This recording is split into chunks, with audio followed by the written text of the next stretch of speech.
नमस्कार, स्वागत है आपका आज की वीडियो में। मेरा नाम है बबीता अहीर। आज की वीडियो में बहुत ही इंटरेस्टिंग कहानियां होने वाली हैं। साथ ही साथ जैसे कि आपने थंबनेल पे पढ़ा है कि हर लक्ष्य को पाने की या हर सपना पूरा करने की एक चाबी होती है, वो आपको मैं आज यहाँ पर बताऊँ। देखिए, बहुत सारी बुक्स पढ़ने के बाद उनकी जो समरी है वो यहाँ पर मैं बताऊँ कहूँ तो एक सूत्र आपको यहाँ इस वीडियो में मिलने वाला है। जैसे मैंने 2-3 बुक्स जो पढ़ी हैं उनकी समरी, जैसे रोंडा बर्न की बुक है द सीक्रेट, इसका हिंदी मतलब होता है रहस्य।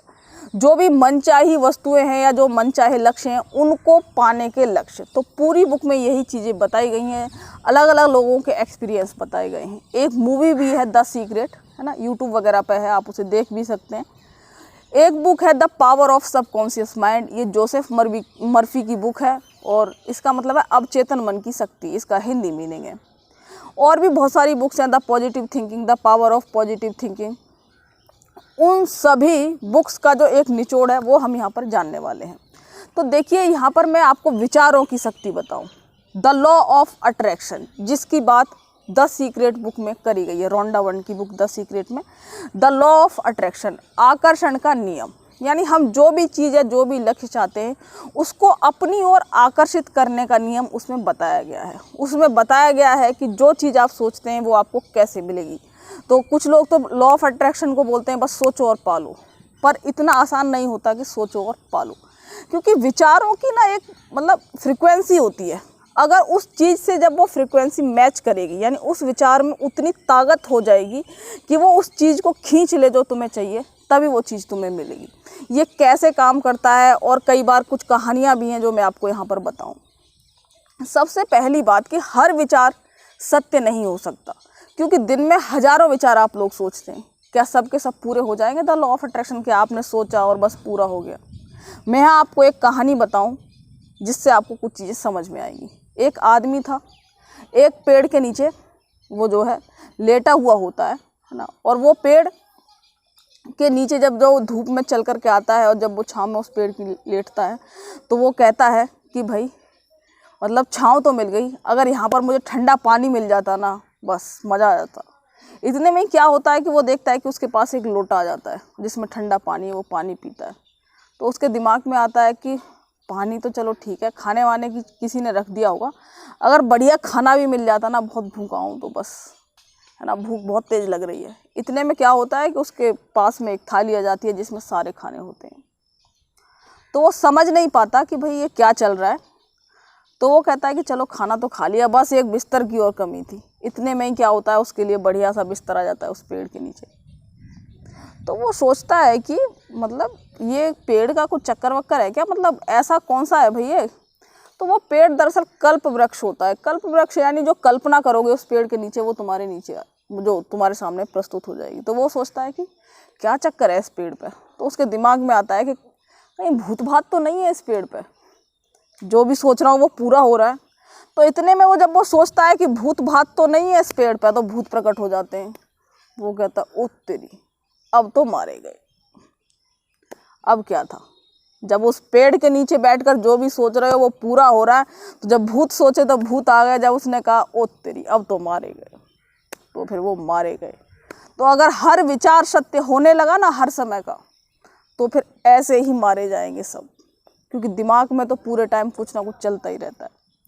तो सिर्फ वो विचार ही हमारे पूरे होते हैं, या फिर वो लक्ष्य ही पूरे होंगे जिनकी इंटेंसिटी ज़्यादा है।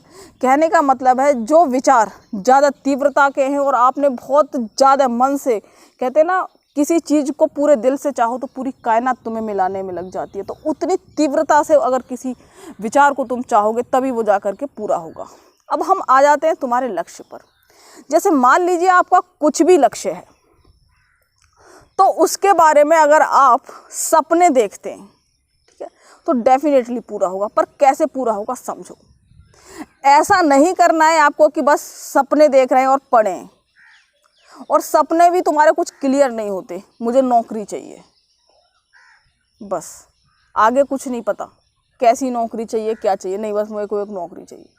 तो ये क्या है, एक धुंधला सपना है जिसकी कोई रूपरेखा नहीं है। तो जिस सपने को तुम पाना चाहते हो या जिस भी लक्ष्य को प्राप्त करना है, अगर उसकी रूपरेखा तुम्हारे दिमाग में बिल्कुल स्पष्ट है, मान लो कोई नौकरी है, उसके बारे में तुम्हारी चीज़ें इतनी क्लियर होनी चाहिए कि ठीक है, जब मैं जॉब करूँगा तब कैसी चीज़ें होंगी। कहने का मतलब है जितनी क्लैरिटी होगी तुम्हारे यहाँ पर, उतने ही तुम्हारे लक्ष्य को पाने के चांसेस बढ़ जाएंगे। हर एक चीज़ को, कहने का मतलब है जो तुम्हारी सफलता है ना, जो भी तुम्हारा लक्ष्य है, उसको एक डायरी में लिखो, हर चीज़ को बारीकी से लिखो और उसे विजुअलाइज करो। यानी वो तुम देखने की कोशिश करो आंख बंद करके कि तुम्हारा सपना जब पूरा होगा तब कैसी लाइफ होगी, तुम्हारे सपने में क्या क्या चीज़ें इंक्लूड होंगी, तुम्हारी सैलरी आएगी, कितनी सैलरी होगी, कैसी लाइफ स्टाइल होगी उस जॉब की, या फिर जो भी चीज़ें। मान लो तुम्हें बॉडी बिल्डिंग करनी है तो तुम्हारे को होना चाहिए कि ठीक है मेरा शरीर फिट होगा, कैसे दिखोगे, कैसे कपड़े पहनोगे, क्या चीज़ें करोगे। या फिर तुम किसी गेम में या कुछ भी मेडल लाना चाहते हो तो देखो कि जब तुम मेडल लाओगे किस तरीके से तालियां बज रही होंगी, क्या क्या चीज़ें हो रही होंगी। तो कहने का मतलब है जितना तुम्हारा सपना डिटेल्ड होगा, हर एक बारीकी से उस चीज़ के बारे में तुमने सोचा है, हर एक चीज़ जितनी ज़्यादा क्लियरिटी के साथ अगर तुम्हारे दिमाग में है तो उस सपने के पूरे होने की संभावना उतनी ही ज़्यादा होती है। दूसरी चीज़, सिर्फ सपने को देख करके सिर्फ यही नहीं करना कि बस ठीक है सपने के बारे में सोच रहे हैं और बस हो जाएगा पूरा। दूसरी चीज़ आती है कि उस सपने के लिए ना थोड़ी सी प्रार्थना भी करो कि मैं उस सपने को पाने के लिए हे भगवान हर दिन एक्शन करूं या ऐसा काम करूं जिससे मैं उस सपने को पा सकूं।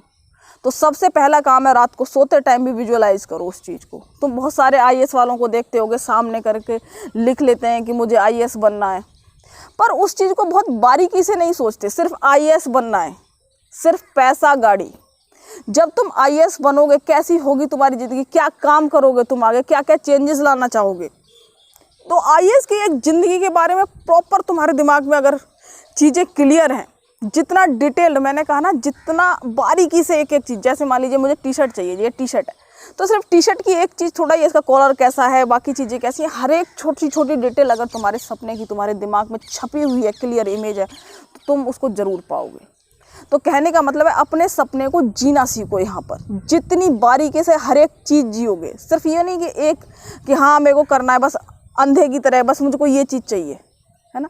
उस चीज़ के बारे में मैंने कहा ना, जैसे कोई नौकरी चाहिए तो उस नौकरी के बारे में हर एक चीज़, कैसी तुम्हारी ज़िंदगी होगी जब वो जॉब होगी, क्या क्या तुम काम करोगे, कैसी सैलरी आएगी, उस सैलरी से क्या करोगे, क्या क्या तुम करने वाले हो, जब तुम उस जॉब में जाओगे तो तुम मतलब कैसा महसूस करोगे, है ना। तुम ऑफिस जा रहे हो तो हर एक चीज़ को डिटेल्ड तरीके से अगर सपना देखोगे तो सपना ज़रूर पूरा होगा। जितना डिटेल्ड होगा उतना ही सपना पूरा होगा। पर इसके साथ साथ उस कर्म का भी सपना देखो जिस कर्म से तुम्हें वो सपना पूरा होने वाला है। ठीक है, तो चलिए इसी के साथ ये वीडियो ख़त्म करते हैं। बारिश आ गई है, बहुत बढ़िया मौसम हो रहा है, आप मेरे पीछे देख भी पा रहे हैं, बहुत बढ़िया व्यू है। तो thank you so much for watching. और अगर वीडियो पसंद आई हो तो लाइक कर देना और चैनल को सब्सक्राइब कर लेना। आगे आने वाले टाइम में मैं थोड़ा कहानियों के जरिए बहुत सारी चीज़ें बताऊँ आपको, क्योंकि काफ़ी सारी बुक्स पढ़ के मुझे बहुत सारी चीज़ें समझ में आ रही हैं और बहुत बढ़िया बढ़िया स्टोरीज हैं, उनको भी मुझे आप तक लेके आना है। Thank you.